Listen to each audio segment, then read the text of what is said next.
Greetings, brothers and sisters. I'm Professor Spira, and out here in my backyard getting a little bit of sun for it's not necessarily the first time. There's maybe a couple other times where I was able to kind of do a little chilly sunbathing, but today is actually warm enough where this feels like a legitimate little sunbath mode.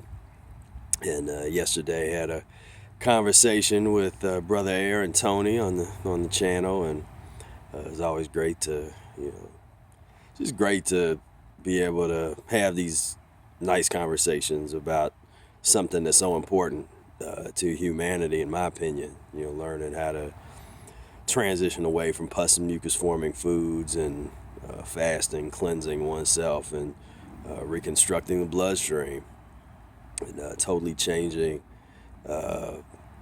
humanity from a genetic level, for lack of a better term. But so yeah, I just thought I would just holler, and just feeling kind of good out here in this warm. We've had, it's not been a super cold winter this year. A couple years ago we had a really bitter cold winter. I remember that was rough. I rarely left the house. It's crazy. But this year, I rarely left the house for a different reason. I was finishing my dissertation, and so I'm in the process right now. Anybody that's ever done PhD work, doctoral work, or graduate work, that you have to take everything over the goal line. There, you have to walk stuff right onto the goal line, because there's always something that's unexpected that pops up that you think you're done, and then it's like, nope, a little more paperwork to do, or something else to sign, or somebody else that you got to call, or recommendation over here. There's always something. So until I graduate on May 8th, I'm gonna graduate Ohio State University, PhD in musicology with a specialization in ethnomusicology, which is based in ethnomusicology, may also be called anthropology of music.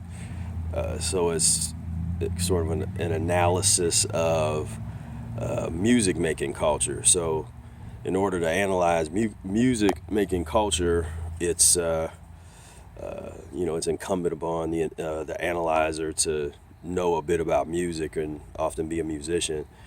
And so that's sort of where the ethnomusicology, musical anthropology discipline comes out of, that tradition.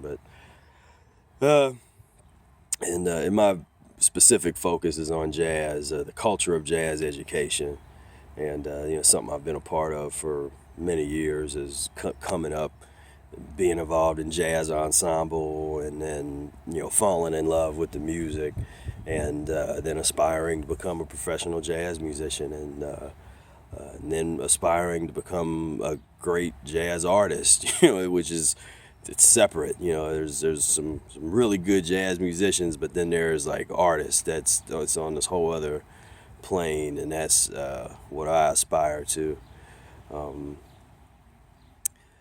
So just so much going on. I was just looking through some of the things that I'm gonna be working on over the next couple weeks here, to really try to finalize the website. Now that I got some time, I'll be able to really thrust a lot of my energy into mucus-free life. I know a lot of you have been waiting on stuff, and there's so much coming, and I really want to get it out there as soon as I can. I'm gonna have, in addition to downloads of the audiobook, we'll actually have CDs. I'm gonna, because I don't know how. I think that the folks that's plugging in, they're gonna. So a lot of those folks are gonna appreciate actual CDs of the Mucusless Diet audiobook, and so I'm gonna make that available. I'm producing it myself here at Mucus-free Life headquarters, and we'll mail them out and to folks that want those, and so I'm excited about that. Then it's always hard for me to put a projection date of when something is going to be released. With the I'm think about like the e-course. I'm thinking that might. I don't know. I don't want to put a date yet because I'm gonna just start really, halfway through it. Just gonna keep on working on it again now that I have a lot more time. And I have a lot of questions. I want to thank you guys for your great questions. And if you have any other questions that's just about the Mucusless diet or something, and put it under this video. And if it's not already on the list, I'll add it to the list. And essentially, you have to be kind of patient because I'm gonna cover those questions in different ways over the next several months. So I'm going to use those questions as subjects for videos, as subjects for blog posts. Some questions will be in the actual formal Q&A sessions. So that is that's something that I'm looking forward to. Really, it's interesting how over the years the interests change. And Tony mentioned this, the kind of questions that we receive change, the interests. A couple years ago, a lot of the questions that I got now, we didn't get those kind of questions at all. It was totally different. It was totally different interests that people had in terms of trying to better understand the Mucusless diet. And that also lets me know what elements of the Mucusless diet that people are picking up on, and what elements are still maybe going over people's heads, or not enough focus on particular things. And so our strategy is always to be very consistent. You haven't seen us because I've seen a lot of like folks and some of the raw food folks and all that, like they'll go from one day they're promoting green drinks, and then the next day they're promoting herbs, and the next day they're promoting powders, and the next day they're promoting shots, supplement shots. Like they're like all over the map. And then one day they're talking raw, then the next day they're talking raw till 4. Then the next day they're talking 12-hour dry fasting days, followed by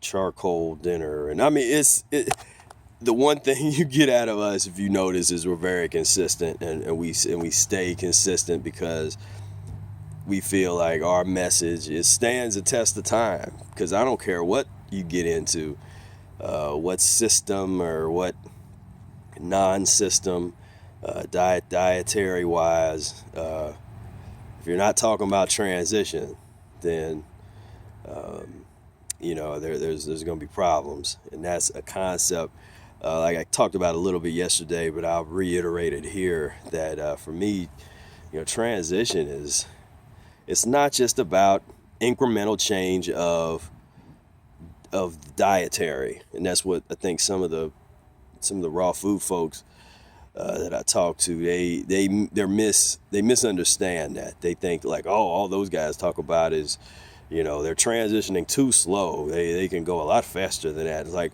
we're not just talking about transition of the diet. That's a huge part of it, obviously, but it's a life transition.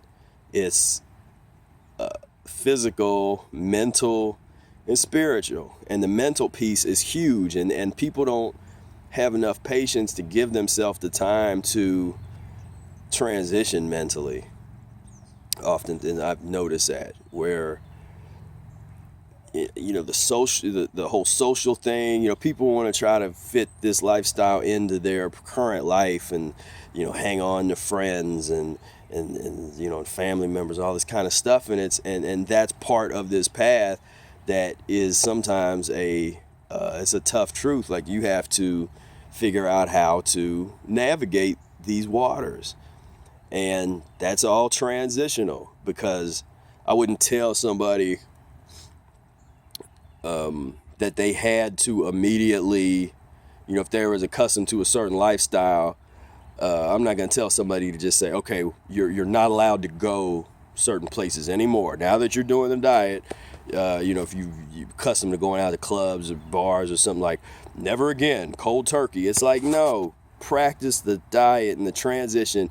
Get your mind right. Like, be open to the possibility that one day you're going to wake up and you're never going to want to go into bars and clubs again, and just be a part of that whole environment. Be open to that change, but you don't have to force that change. Like the book Power versus Force, this is about power. The transition is about power. Anytime somebody's talking about we're not transitioning fast enough, you got to do this or something, now you're talking about, that's a force mentality. That's, I want to force something. You want to, and believe me, people tend to emphasize and teach things that they are not necessarily, that was an issue for them. So I caught myself because I went where everybody else was going at different points in terms of trying to, push myself too far, too fast, and doing things that would be considered extreme. And that's what I just always say, let's go back to Eric's work, and everybody sort of has an equal footing. Has an equal, like, okay, here's the principles, and then what you do with the principles is on you. Because this is a very specific system. No two people's transition and practice of the diet are going to be alike. We have a number of very important principles that we like to deal with, and we have the things that definitely set us apart from other plant-based philosophies and paradigms. But in terms of the material and the actual practice of what you're doing, that's specific for everybody. So that's why, I get questions on some of these videos like, what should I eat to get started? Well, did you read the book? Like, well, I don't know. Just tell me what I should do. It don't work that way. First of all, read the book. Mucusless Diet Healing System. If you're not willing to invest a little bit of time, which is a very little bit of time, it's a small book. You invest a day, a couple days, several days, a couple hours, however long it takes you to really read it. If you're not willing to invest that time, then I would say you're not ready to practice the Mucusless Diet Healing System, obviously, because it's not about the food. People come in and they're all, oh, what foods did I not eat? And what's the, they look at the list of the mucus-free foods and they're like, oh, there's so many, and there's no what's left to eat, and all this kind, it's kind of stuff. And it's like, yeah, but you have no clue of the transition diet, the mechanics of what we're trying to do. All you're doing is looking at a list of foods and trying to act like that is the mucusless diet, is to just cold turkey get off of all pus and mucus forming foods. Yeah, I don't know what to say other than just like, read the book. You're wrong. That's not what this is about. Read the book. And everybody says that, because read the book, because we have to have a basis of understanding. Like, there's a minimum knowledge that you need before we can even have an informed and productive conversation about this lifestyle and about this diet. And having read the Mucusless Diet book is the minimum. Then, rational fasting is gonna, once you start talking about fasting and interested in fasting, then we're getting into rational fasting. It was like, well, you had to read that. Tony's been coming out and saying a lot of nice things about my book Spira Speaks, saying that is a new standard, that's something for a 21st century Mucusless diet practitioner, that's a mandatory book that fills in some gaps and brings people up to speed in a different way. So my thing was, I assumed the title of Minister of Information, for this whole mucus-free thing that we're doing, and this was years ago before we was into all before we even had a website and all this kind of stuff. I mean, this was things me and Brother Air were talking about years and years ago, 2005 and 2006, and just the vision for what we're trying to do in terms of disseminating this information to larger groups of people and creating some kind of community where people can feel, comfortable, feel better about plugging in to one another and support each other, the support system. And so for years, it's just, for my thing has been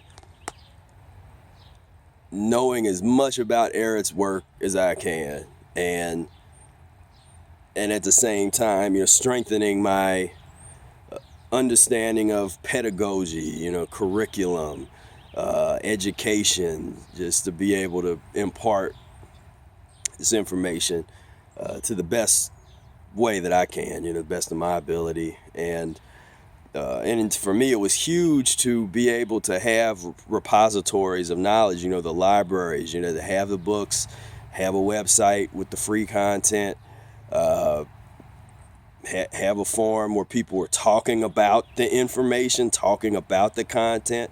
So not only can you read the book, but then you can go and engage other people that have also read the book and have meaningful dialogue. I mean, that's classical education. That's, the dialogical process based on, having read some book or a philosophical kind of quandary or something, and then you able to go someplace and have a dialogue. I mean, to me, I take the forum real seriously because it is, it's democracy in action, but it's even more ancient than that kind of concept. I mean, it's wisdom creating in action. It's like a space where wisdom can emerge if people are open and people understand the so-called Socratic method, the dialogical process, where the idea is we can move, if everybody in a dialogue is open, we can move to some semblance of truth, just asking questions that we might not have answers to. You can kind of ask a question and somebody else says, well, and then just using deductive reasoning, say, well, okay, well, if so and so is true, then what about this? And you kind of work on ideas, and it's harder to do that with that's why you can't really have those kind of conversations in the realm of like politics and a lot of these dogmatic, the more dogmatic diet systems and stuff, because people are already identifying with a particular dogma, and that takes you right on out of any kind of meaningful dialogue.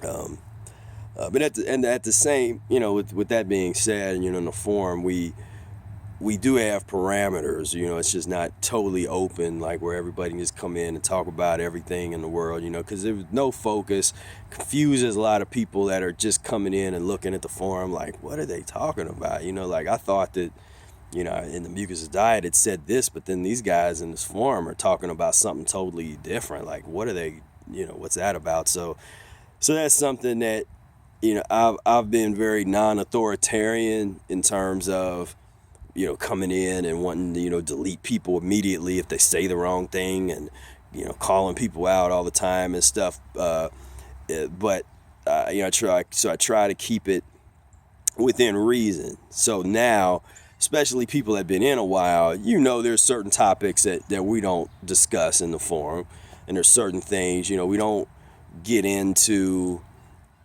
analyzing, using a lot of these disease terms and say, well, we're curing something and all that. Like, we just leave all of that behind, and we can talk about symptoms, and we can talk about using the therapeutic transition diet and fasting and all. We can talk about it from that frame, but we don't accept that medical framework, dialectically speaking, in terms of the words that we're going to use. We just leave that alone. And There's other stuff, the urine therapy things and all that. Like there's just and it's not even that many. It's just a handful of things. We're like, we ain't talking about. We're just not gonna get into that, because we don't condone it, we don't promote it, and the people that run in any given forum are responsible to a certain extent for the information that's in that forum that anybody posts up there. So when you have people that are that are held accountable for what is being said, you had to be a little bit more a little bit more strict about that, just to protect ourselves, and I've always been very careful about the way that we talk about human illness and all that kind of stuff, because I'm just not into trying to deal with all that, like, oh, you claim you cure. Like, man, we ain't claiming nothing. Read the Mucusless Diet book, period. Like, we keep it real simple. Like, this is a book that was written almost 100 years ago. Just read the Mucusless Diet, and then let's have a talk based on that information. Because can't nobody say that's against the law. You can have a conversation about the content of a book. You can have a conversation about your experiences. But we always have to be mindful of the way that we frame conversations. Because, as you change the language, you change consciousness, and you can change your physiology, I think, with language, just in terms of just reframing some of, and understanding what you're doing from a different vantage point, eliminating the calorie type of paradigm. Put that thing over, like, just put that away. We don't need that. Like, just put that thing over there. It makes no sense, historically speaking.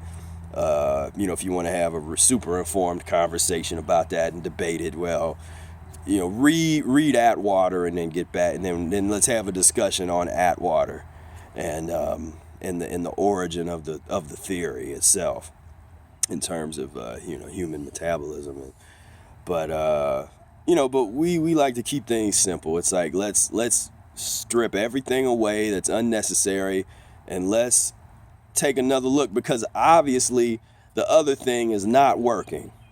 The nutrition theories for as we have the sickest human society in history, and so obviously the nutrition, the current paradigm and the current theories of nutrition and all that are not working.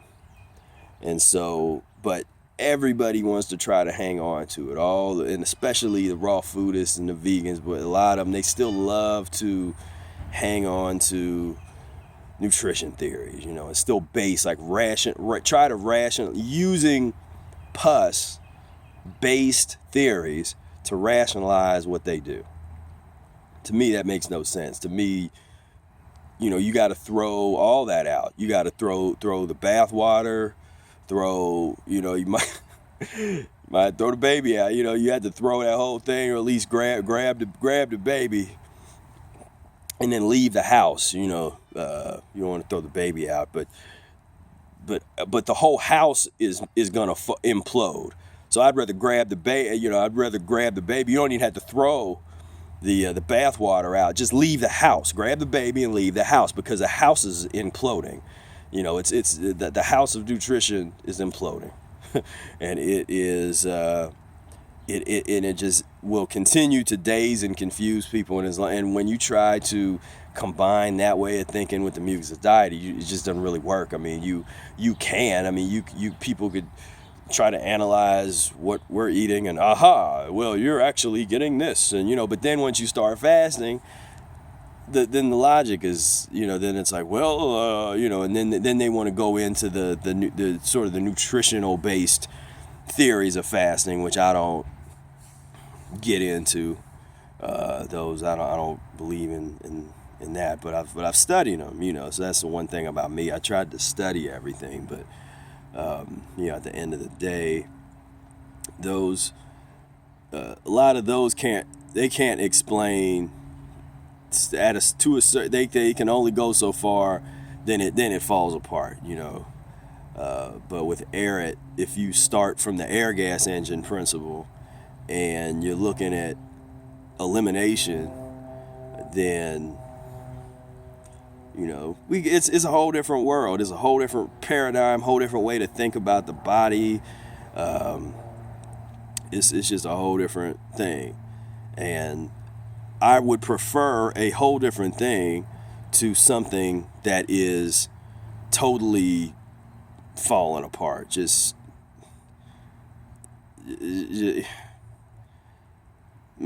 go into it. Go to your local hospital or a hospice, and just walk. Just walk up and down the halls, or go someplace where you can visit some dying people in a hospice or something. That is the result of a society based in nutrition theory. A society based in medical science. So if you think that that's progress, and that is a great thing, then you are welcome to use your Social Security and Medicaid and all that to go do that. But what we're saying is there's a whole different world of health and vitality that is down this road that would make so much of that thing obsolete and unnecessary. The whole aging process, the whole older age thing would be a total different experience, a total different reality. It'll look totally different. Be nothing like what we see now. And if you've never really spent time in a hospital or a nursing home or hospice or something like that, you want some inspiration to do your enemas, I might recommend go take a couple days and go and just sit and talk with some of the folks there, that's in a nursing home that can't walk, that haven't had a sibling, or not a sibling, but a family member come and visit them in the past 5 or 6 years. I'm speaking obviously from experience, because I grew up with an ailing mother that spent a lot of time in hospitals and nursing homes, and so I developed, as like a young child, I was developing these relationships with people in nursing homes, and then all of a sudden one day you show up and they're gone, they've died, and and just seeing that, if you go into that type of environment, it can it'll give you an insight into why this work is so serious, why we got to take this serious. We got to work it. We got to understand there's going to be casualties. Not everybody's going to make it, but we got to, but nobody's going to make it in the other direction. That's the thing that I've observed, and the logic is, nobody is making it out on that thing, and people are having much more success overcoming, any number of ailments and issues, and just totally reformatting their life, spiritually, consciously. All that's happening over here. So I'm an advocate for, let's check this out over here, So anyway, brothers and sisters, thank you for tuning in, and I just wanted to just kind of, while I'm feeling kind of good and I'm chilling out here, and this sun is coming down, and love me some sun, love me some nice little sunbathing, and so yeah, we will continue this very important talk very soon, and keep on doing what you're doing. Talk to you later. Peace, love, and breath.